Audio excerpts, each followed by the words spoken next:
اعوذ باللہ من الشیطان الرجیم بسم اللہ الرحمن الرحیم اللہم صلی علی سیدنا مولانا محمد معدن الجود والکرم وآلہ وبارک وسلم. السلام علیکم لسنرز، آپ کے آج کے پروگرام خدیجہ رمضان کے ساتھ جو کہ حصہ ہے کاروانی رمضان کا، اور کاروانی رمضان جو کہ جاری ہے ہاٹ 105 سے، آپ کا دوست آپ کا ہوسٹ محمد کاشف اور میرے ساتھ موجود ہیں.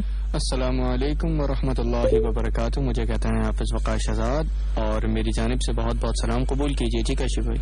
بالکل لسنرز، پروگرام اسی انداز سے چلے گا، اسی ڈھب پر چلے گا، اسی طریقے پر چلے گا جس طریقے سے جس انداز سے آپ سنتے چلے آ رہے ہیں. اور پہلا سیگمنٹ ہمارا ہوتا ہے خلاصہ قرآن کا. مفتی صاحب موجود ہیں، مگر مفتی صاحب کے آنے سے قبل، یعنی کہ ان کی گفتگو سے قبل ایک سوال ہم آپ کی نظر کرتے ہیں، اور اس لیے کہ شاید کچھ معلومات ہمارے ذریعے اگر آپ تک پہنچ جائے تو ہم بھی شریک ثواب ہو جائیں، کچھ ہمیں بھی اجر مل جائے. ممکن ہے یقین اللہ تعالیٰ سے یقین رکھنا چاہیے، ممکن کی بات نہیں کرنی چاہیے، یقین کی بات کرنی چاہیے. آپ کی بارگاہ میں جب بھی کرنی چاہیے. کیوں مفتی صاحب؟ السلام علیکم. وعلیکم السلام ورحمۃ اللہ وبرکاتہ. دیکھیں مفتی صاحب جب کھانا لے لیں تو ہمیں یقین نہیں آتا کہ بات صحیح ہے غلط ہے، ہم تو کہہ دیتے ہیں اپنی طرف سے. جی جزاک اللہ. تو آج کا سوال یہ ہے کہ قرآن پاک کی سب سے چھوٹی سورت، مختصر سورت کون سی ہے؟ قرآن پاک کی سب سے چھوٹی سورت کون سی ہے؟ سورہ عصر، سورہ اخلاص یا سورہ کوثر؟ ٹھیک ہے جی بالکل. اور اس کا جواب آپ کو دینا ہے کہ قرآن کریم کی سب سے چھوٹی سورت کون سی ہے، سورہ عصر، سورہ اخلاص یا سورہ کوثر. اور جواب دینے کا طریقہ بالکل وہی کہ موبائل کے رائٹ میسج آپشن میں جانا ہے، HOT ہاٹ ٹائپ کرنا ہے، اسپیس دینا ہے، اپنا نام اپنے درست جواب کے ساتھ اپنے شہر کے نام کے ساتھ سینڈ کر دینا ہے 82828282 پہ. اس کے علاوہ آپ اس کے جوابات ہمیں فیس بک کے تھرو بھی دے سکتے ہیں. فیس بک پہ ہمارے پیج کا ایڈریس ہے facebook.com/sadairuh SADAEROOH آفیشیل پیج ہے. اس کو جوائن بھی کیجیے اور اس پہ اپنے جوابات بھی دیجیے. جی کاشف. اور کوئی رائے دیجیے مفتی صاحب سے مسئلہ پوچھنا ہو تو وہ بھی پوچھ سکتے ہیں آپ. تو اب جو ہے وہ سب آپ ہیں، مائکرو فون ہے اور بندہ خاموش. اعوذ باللہ من الشیطان الرجیم بسم اللہ الرحمن الرحیم. سب سننے والوں کو میری طرف سے السلام علیکم ورحمۃ اللہ وبرکاتہ. گزشتہ چند دنوں سے الحمدللہ رب العالمین اللہ کے فضل و کرم سے خلاصہ قرآن کے عنوان سے ہم پروگرام کر رہے ہیں، اور گزشتہ روز ہم نے 7واں پارہ بطور تفسیر اور خلاصہ قرآن کے طور پر آپ تمام بھائیوں اور بہنوں کے سامنے پیش کرنے کی سعادت حاصل کی. آج ہم 8ویں پارے کا خلاصہ آپ کے گوش گزار کر رہے ہیں. 8ویں پارے میں سورہ انعام چل رہی ہے اور پھر اس کے بعد سورہ اعراف کا آغاز ہوگا. سورہ انعام کی آیت نمبر 151 میں اللہ تعالیٰ ارشاد فرماتا ہے، اے محبوب صلی اللہ علیہ وسلم تم فرماؤ، آؤ میں تمہیں پڑھ سناؤں جو تم پر تمہارے رب نے حرام کیا. وہ یہ ہے کہ اس کا کوئی شریک نہ کرو، اور ماں باپ کے ساتھ بھلائی کرو، اور اپنی اولاد قتل نہ کرو مفلسی کے باعث. ہم تمہیں اور انہیں سب کو رزق دیں گے، اور بے حیاؤں کے پاس نہ جاؤ جو ان میں کھلی ہیں اور جو چھپی ہیں. اور جس جان کی اللہ نے حرمت رکھی ہے اسے ناحق نہ مارو، یہ تمہیں حکم فرمایا ہے کہ تمہیں عقل ہو. لسنرز، یہاں پر اللہ تبارک و تعالی نے اپنے پیارے محبوب صلی اللہ علیہ وسلم کو مخاطب کرتے ہوئے فرمایا کہ اے محبوب ان لوگوں سے کہہ دیجئے کہ میں تمہیں بتاتا ہوں ان چیزوں کے بارے میں جو اللہ نے حرام کی. ان میں سے پہلی چیز ذکر کی گئی کہ اللہ کے ساتھ کسی کو شریک نہ ٹھہراؤ، کیونکہ اگر کوئی اللہ کے ساتھ کسی بھی غیر خدا کو شریک ٹھہراتا ہے تو وہ دائرہ اسلام سے خارج ہو جاتا ہے. اس کے فوراً بعد فرمایا وبالوالدین احسانا، اپنے والدین کے ساتھ احسان کرو، بھلائی کرو، اچھا رویہ اختیار کرو. یہاں پر علماء کرام نے اس بات کو بطور نکتہ ذکر فرمایا کہ والدین کے ساتھ بھلائی اور والدین کی تعظیم اتنا اہم ترین کام ہے کہ اللہ تبارک و تعالی نے اپنے ساتھ شرک نہ کرنے کا جو حکم دیا اس کے فوراً بعد والدین کے ساتھ بھلائی کا حکم دیا. اس کا مطلب یہ ہوا کہ اللہ کی بارگاہ میں والدین کے ساتھ بھلائی جو ہے یہ بہت اہم کام ہے. ہم دیکھتے ہیں ہمارے معاشرے میں ڈے بائی ڈے جب ظاہری تعلیم بڑھتی چلی جا رہی ہے اور لوگ باطنی علوم سے آراستہ ہونے سے دور ہوتے چلے جا رہے ہیں تو بزرگوں کا، بڑوں کا، سینئرز کا ادب ختم ہوتا چلا جا رہا ہے. جو نئے لوگ آتے ہیں وہ سمجھتے ہیں ہم ہی چودھری ہیں، سارا علم ایک سمندر ہے، سارا میرے اندر ہے، یہ نعرہ لوگ لگاتے ہیں اور پھر اس کے بعد خود بھی گمراہ ہوتے ہیں اور لوگوں کو بھی گمراہ کرتے ہیں. تو یہ کہنا چاہیے کہ علم ایک سمندر ہے اور اس کا کچھ میرے اندر ہے جو عاجزی پیدا کرتا ہے. پورے علم اور عقل کل ہونے کا دعویٰ تو کوئی بھی نہیں کر سکتا. تو والدین کے ساتھ اچھا سلوک، سینئرز کے ساتھ اچھا سلوک، بڑوں کے ساتھ اچھا سلوک یہ بہت ضروری ہے. اور جو لوگ اپنے والدین کو اولڈ ہاؤسز میں، ایدی ہوم سینٹرز میں چھوڑ کر آ جاتے ہیں، بڑے بد نصیب ہیں کہ وہ اپنی جنت کو خود اپنے گھروں سے نکال رہے ہیں. اگر وہ خدمت کریں والدین کی تو والدین کی خدمت ہی ان کی جنت ہے. اس کے بعد اللہ تبارک و تعالی نے فرمایا کہ تم اپنی اولاد کو قتل نہ کرو مفلسی کے باعث. آپ نے دیکھا ہوگا کہ ہم بہت سارے واقعات نیوز میں سنتے ہیں، دیکھتے ہیں کہ فلاں مقام پر ماں نے اپنے بچوں کو ذبح کر کے خودکشی کر لی، باپ نے اپنے بیٹوں کو مار دیا، اور اس کی وجہ یہ بیان کی جاتی ہے کہ مفلسی تھی، غربت تھی. بہرحال غربت ہوتی ہے. نبی کریم فرماتے ہیں کاد الفقر ان یکون کفرا، کہ بعض اوقات فقر جو ہے وہ انسان کو کفر کے قریب کر دیتا ہے. لیکن اس کا ہرگز یہ مطلب نہیں ہوتا کہ ہم اپنے آپ کو یا اپنی اولاد کو قتل کر دیں، ختم کر دیں.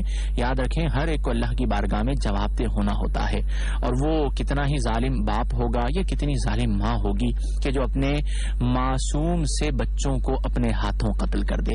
اللہ نے رزق کا وعدہ کیا ہے، رزق ملتا ہے. آپ دیکھ لیجئے حالات کتنے ہی خراب کیوں نہ ہو جائیں لیکن روزی بہرحال ہر ایک تک پہنچتی ہے. اس کے بعد جب ہم مزید آگے چلتے ہیں تو اللہ تبارک و تعالی سورہ انعام کی آیت نمبر 152 میں ارشاد فرماتا ہے کہ وَأَوْفُوا الْكَيْلَ وَالْمِيزَانَ بِالْقِسْطِ، اور ناپ اور تول انصاف کے ساتھ پوری کرو. اللہ تبارک و تعالی کسی جان پر بوجھ نہیں ڈالتا مگر اس کی طاقت کے مطابق. جب ہم فروٹ خریدنے کے لیے جاتے ہیں تو بعض ہمارے بھائی چونکہ افطار کا ٹائم ہوتا ہے، بڑی جلدی ہوتی ہے، تو ناپ تول میں کمی کرتے ہیں، ناپ تول پورا کر کے نہیں دیتے. 2 کلو مانگا، تھوڑا بہت کم تھا، ایک دانہ کم تھا تو چلا دیتے ہیں. سامنے والا تو نہیں دیکھ رہا تو اللہ تو دیکھ رہا ہے. اور یہ یاد رکھیں کہ رمضان میں یہ حکم تو ویسے عمومی ہے، رمضان کے علاوہ کے لیے ہے. اگر رمضان میں یہ گناہ کرتے ہیں تو اس کا گناہ اور زیادہ بڑھ جاتا ہے. بس حضرت اب بریک جو ہے وہ بڑھ کر آ گیا ہے تو بریک کی طرف چلتے ہیں انشاءاللہ. اس کے بعد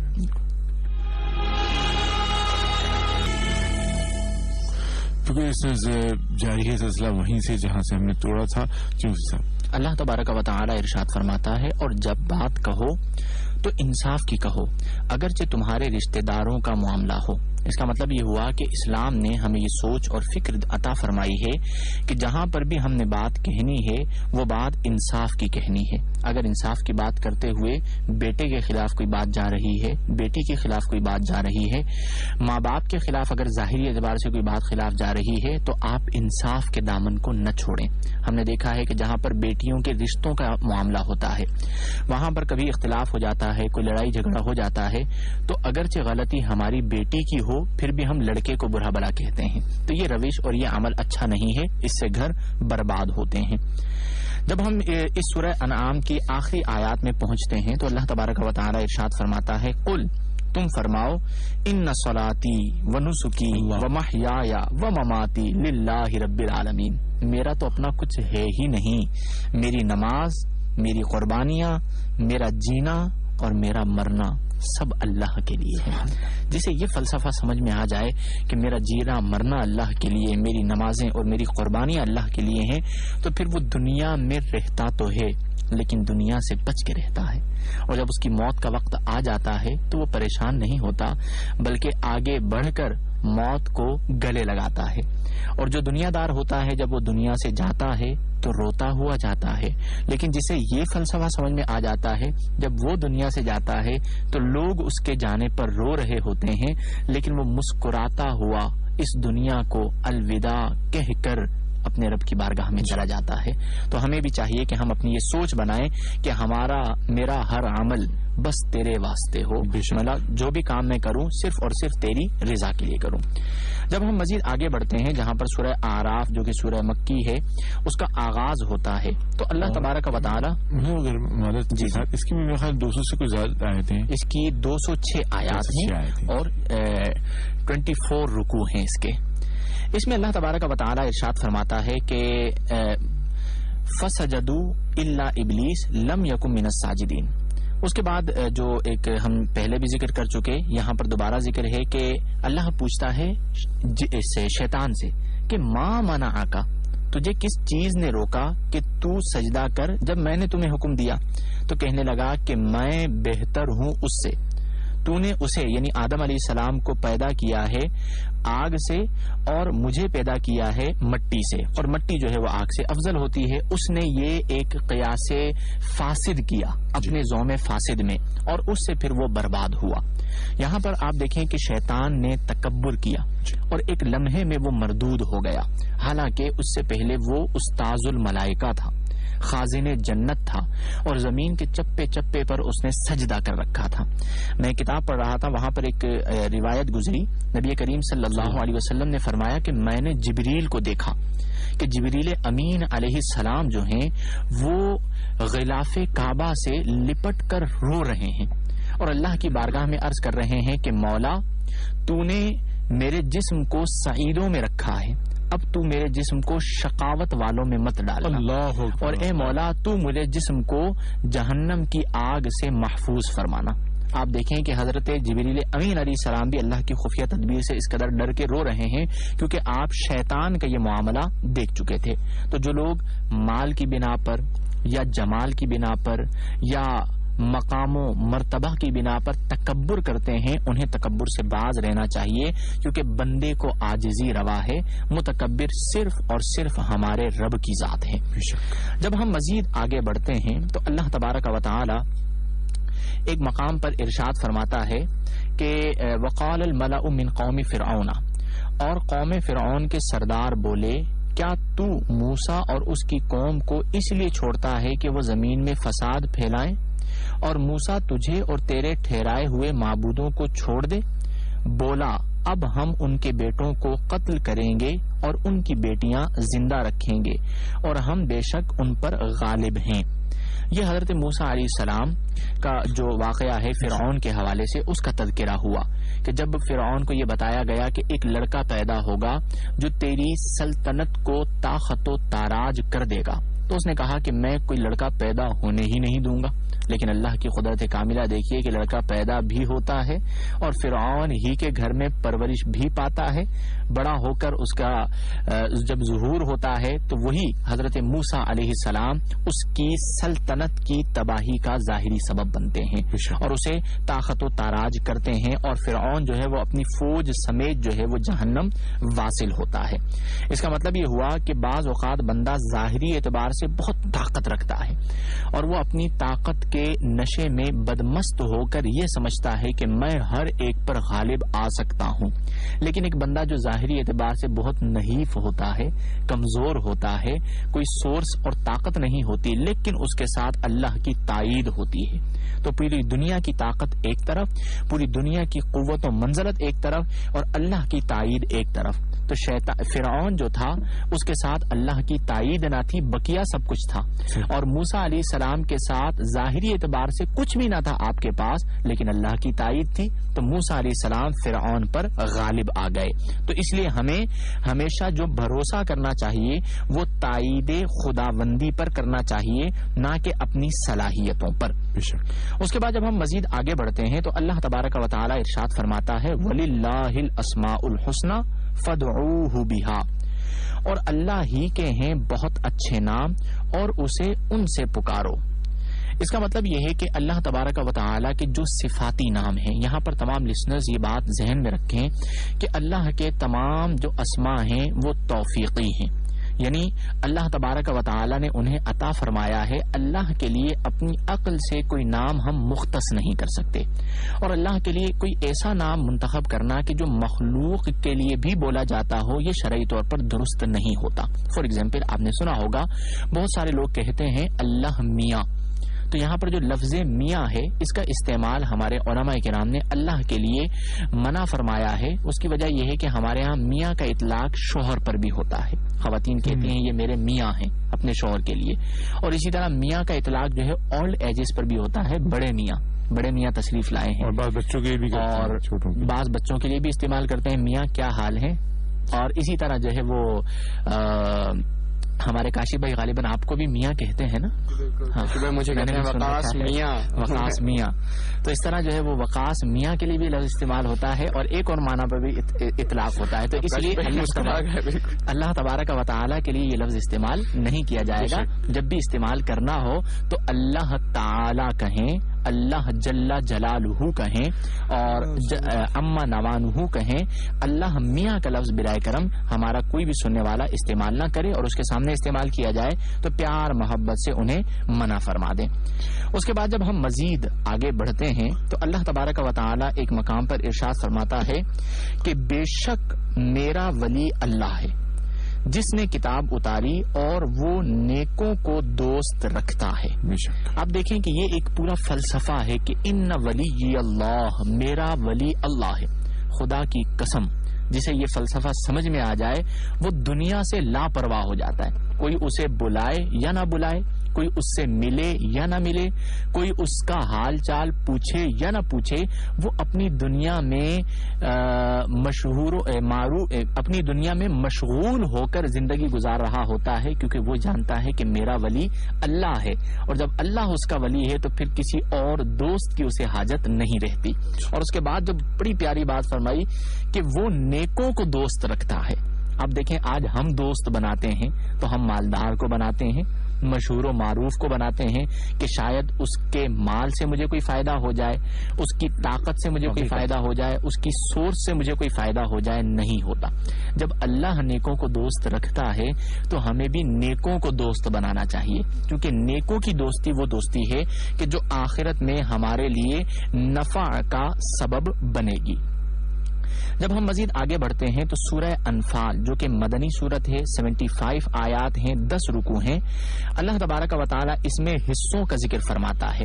انفال سے مراد مال غنیمت میں جو مال حاصل ہوا کرتا تھا جنگوں میں، جسے ہم مال غنیمت کہتے ہیں، ان مال غنیمت کے حصوں کو یہاں پر بیان کیا جاتا ہے. اللہ تبارک و تعالی فرماتا ہے کہ اے محبوب تم سے غنیمتوں کے بارے میں پوچھتے ہیں، تم فرماؤ غنیمتوں کے مالک اللہ اور رسول ہے، تو اللہ سے ڈرو اور اپنے آپس میں میل رکھو، یعنی صلح صفائی رکھو، اور اللہ اور رسول کا حکم مانو اگر ایمان رکھتے ہو. اس کا مطلب یہ ہے کہ جب آپس میں مال غنیمت کی تقسیم ہو تو رسول کریم صلی اللہ علیہ وسلم جب اسے تقسیم کریں تو آپ کو مکمل اختیار حاصل ہے کہ آپ جس طرح چاہیں تقسیم کریں، لہذا کسی کو بھی دل میں کجی نہیں لانی چاہیے. اس کے فوراً بعد ایمان والوں کی بڑی پیاری صفت ذکر کی گئی کہ اے ایمان والے وہی ہیں کہ جب اللہ یاد کیا جائے ان کے دل ڈر جائیں، اور جب ان پر اس کی آیتیں پڑھی جائیں ان کا ایمان ترقی پائے اور اپنے رب ہی پر بھروسہ کریں. اس کا مطلب یہ ہوا کہ جو ایمان والے ہوتے ہیں ان کے سامنے اللہ کا ذکر کیا جاتا ہے تو وہ ڈر جاتے ہیں. آپ نے دیکھا ہوگا کہ بعض لوگ ایسے بھی ہوتے ہیں کہ جب ان کے سامنے اللہ اور اللہ کے رسول کا ذکر کیا جاتا ہے تو بور ہونا شروع کر دیتے ہیں، کہتے ہیں جی یہ مولویوں کی باتیں شروع ہو گئی ہیں اور یہ کیا دین کی باتیں شروع ہو گئی ہیں، اور بالکل کوفت کا شکار ہو کر بات کرنے والے کو دیکھنا شروع کر دیتے ہیں. تو ان کا یہ طرز عمل وہ خود لائق رحم ہوتے ہیں، اور ان کا یہ طرز عمل اس بات کی عکاسی کرتا ہے کہ وہ مومن تو ہیں، ہم انہیں کافر تو نہیں کہہ سکتے، لیکن گناہوں کی وجہ سے، فسق و فجور کی وجہ سے، بد اعمالیوں اور بد کرداریوں کی وجہ سے ان کا ایمان جو ہے وہ کمزور ہو چکا ہے. اور ایمان والے وہ ہوتے ہیں کہ جن کے سامنے اللہ کی آیتیں پڑھی جاتی ہیں تو ان کا ایمان بڑھ جاتا ہے، یعنی مزید پختگی آ جاتی ہے اور وہ اللہ ہی پر بھروسہ کرتے ہیں. اس کے بعد جب ہم تھوڑا سا آگے بڑھتے ہیں تو اللہ تبارک و تعالی فرماتا ہے اے ایمان والو، یہ ہمیں بھی مخاطب کیا گیا ہے، اے ایمان والو اگر اللہ سے ڈرو گے تو تمہیں وہ دے گا جس سے حق کو باطل سے جدا کر لو، اور تمہاری برائیاں اتار دے گا اور تمہیں بخش دے گا، اور اللہ بڑے فضل والا ہے. اس کا مطلب یہ ہے کہ ہمیں یہ کہا جا رہا ہے کہ اگر تم اللہ سے ڈرو تو تمہیں وہ طاقت دی جائے گی کہ جس سے تم حق کو باطل سے جدا کر دو گے، اور حق کو جو ہے وہ غلبہ حاصل ہوگا، اور تمہاری خطائیں جو تقاضۂ بشریت سے ہو جاتی ہیں وہ معاف فرما دے گا، اور بے شک اللہ تبارک و تعالی بہت بخشنے والا، معاف فرمانے والا ہے. اس کے بعد جب ہم آگے چلتے ہیں تو اللہ تبارک و تعالی فرماتا ہے اے ایمان والو، سورہ توبہ شروع ہو چکی ہے. سورہ توبہ کی آیت نمبر 28. ماشاءاللہ بہت تیزی کے ساتھ 10 سے 12 تک پہنچ گئے ہیں. میں چاہ رہا ہوں مکمل ہو جائے. تو اللہ تبارک و تعالی ارشاد فرماتا ہے کہ اے ایمان والو مشرک نرے ناپاک ہیں. فلا یقرب المسجد الحرام، تو اس برس کے بعد وہ مسجد حرام کے پاس نہ آنے پائیں. یہاں پر اس بات کو ذکر کیا گیا کہ مشرکین نجس ہیں. یہاں پر نجس سے کیا مراد ہے؟ یہ یاد رکھیے گا کہ نجس اور نجس اس میں صرف زبر اور زیر کا فرق ہے. کپڑے پر نجاست لگ جائے، کوئی ناپاک چیز لگ جائے تو ہم کہتے ہیں کپڑا نجس ہے، اور جو ناپاک چیز ہے جو عین نجاست ہے اسے ہم نجس کہتے ہیں. اسے یوں سمجھیے کہ مثال کے طور پر پیشاب اگر کپڑے پر لگ جائے تو کپڑا نجس ہو جائے گا جیم کے زیر کے ساتھ، اور وہ جو پیشاب ہے وہ عین نجاست ہے تو ہم پیشاب کو کہیں گے نجس. تو یہاں پر اللہ نے فرمایا انما المشرکون نجس، کہ مشرکین جو ہیں وہ عین نجاست ہیں. یہاں پر نجاست سے ظاہری نجاست مراد نہیں ہے، بلکہ یہاں پر باطنی نجاست مراد ہے. کفر کی نجاست مراد ہے، شرک کی نجاست مراد ہے، اور کفر اور شرک جو ہے یہ اللہ تبارک و تعالی معاف نہیں فرماتا. اسی لیے حکم شرعی یہی ہے کہ کفار کو، مشرکین کو اپنی مساجد سے دور رکھا جائے، کیونکہ جو ظاہری نجاست ہوتی ہے اسے دھو کر پاک کیا جا سکتا ہے، لیکن جو کفر کی نجاست ہوتی ہے اسے دھو کر ظاہری اعتبار سے پاک نہیں کیا جا سکتا. ہاں اسے جو ہے وہ کلمہ کے ذریعے پاک کیا جا سکتا ہے. لہذا اگر کوئی دائرہ اسلام میں داخل ہو جاتا ہے، مسلمان ہو جاتا ہے، اسلام قبول کر لیتا ہے، تو اللہ تبارک و تعالی اسے ضرور معاف فرماتا ہے. وہ مسلمان ہو کر پھر مسجد میں داخل ہو سکتا ہے. تو لہذا ہمیں ایسی سوچ، ایسی فکر اور ایسا عمل اپنانا چاہیے کہ جس کے ذریعے ہم لوگوں کو اسلام کے قریب کریں. اور جس لمحے میں وہ کلمہ پڑھتا ہے، اسلام کے دائرہ کار میں داخل ہو جاتا ہے، تو کلمہ ایک ایسی طہارت ہے کہ جو آنے واحد میں اس کی نجاست کو ختم کر دیتا ہے. اللہ تبارک و تعالیٰ کی بارگاہ میں دعا ہے کہ اللہ تعالیٰ ہم تمام کو قرآن و سنت، شریعت و سنت اور احکام شریعت و طریقت کے مطابق زندگیاں گزارنے کی توفیق عطا فرمائے. وآخر دعوانا ان الحمدللہ. اسی کے ساتھ ایک بریک آ گیا. بریک کے بعد کچھ بات